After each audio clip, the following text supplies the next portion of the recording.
I'd spent weeks trying to train George, trying to get him to think a little bit more like me. Ugh. Log on. Password is GHERY. Right, let's have a look. Still thinks I don't want those new privacy laws. What is this training module even supposed to do? This referendum's coming up that I actually care about, and George has been voting for some pretty strange things recently. No, I don't understand that one. Let's try... Who's George? Oh, no, George is my data double. I've started calling him George. Or sometimes Michael or Gilles if he's feeling European. He's one of a million different versions of me. Or what it thought I was, the system. Built from a trail of data I've left behind over the years. Everything I'd done before in an attempt to try and predict what it thought I wanted next. He was clever, I thought. I mean, I kind of would, wouldn't I? It all seemed a bit sci-fi at first, just using data to make political decisions. Not having a leader, someone we could all see ourselves in. Bending the people's will, but then I suppose who's better to believe than yourself? I mean, I was always right. And so George had been born. Him and 64 million other perfect politicians. One for everyone. I mean, you can't get more direct than that. It kind of made sense as well, in a roundabout way, outsourcing some of it to Silicon. I mean, he couldn't know what I thought about everything, although you'd be surprised with what he came up with when he tried. But you can't really know everything anyway, so I suppose I'll let him off on that one.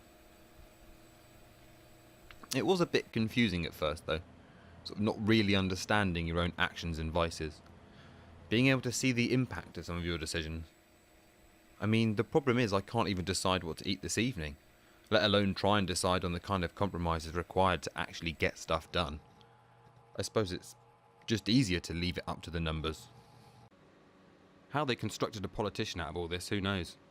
A database assembled version of me. He went off to vote daily with an agenda, a sovereignty based on observation and pure numbers, trying to decide what's best. I mean, I assumed he was doing a good job. I didn't really take much notice until he did something strange, as he assessed and reassessed every aspect of a life already lived. Was his interpretation the same as mine? That a small gesture, in passing, ill-considered was kind of just that. It all kind of reminds me of something someone told me about reality once. How it was all made up, my head being filled with thoughts and ideas carefully crafted by those with an unbound faith in fantasy. I mean, we weren't friends for very long. What will be the long-term ramifications of the privatisation of the common intellect? 6,000 people a year are injured by their trousers. I mean, it's kind of impossible to legislate for people being injured by their trousers. It's better, though, than the frantic effort of a government to function with no grand narrative. I suppose we'd sort of lapsed into a sullen indifference. Sort of the velvet glove on their guiding hand was threadbare. They'd all just retreated as well, into their institutions, and sort of ended up representing the state to the people instead of the other way around. Responsiveness without responsibility. The political zeitgeist of the populist era. The same identikit Lego man from one school.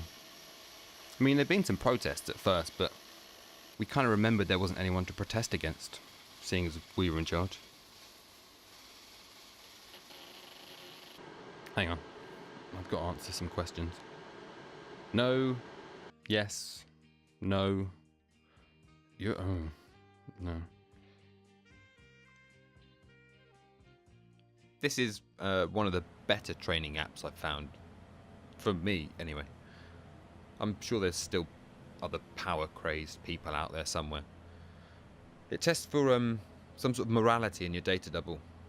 I mean, it's all subjective, of course, but it still tries. It was funny, though. It seemed like nearly all of my doubles got corrupted by the illusion of power. I don't know whether that says more about me or more about the system. At least you knew where you stood with it, though. I mean, it tried to be transparent, although it could be a bit random at times. It was quite funny seeing my medical records for the first time, all in one place. It was good for that. I mean, I'd spent ages worrying about who'd looked at them, but realised that it didn't really matter. That strange paradox, transparency on one hand and demand for personal privacy on the other. I mean, I don't think anybody thought anything would actually change. But less than 30% of people had voted at the last general election, and it was kind of decided democratically that that was undemocratic. The latest update got rid of a few of the flaws. It tried to make it easier to see all the data in one place, but I don't know, I still didn't really understand it. I don't know if that was the plan, or some kind of accident. I mean, it did feel like sometimes it was all just about to fall apart.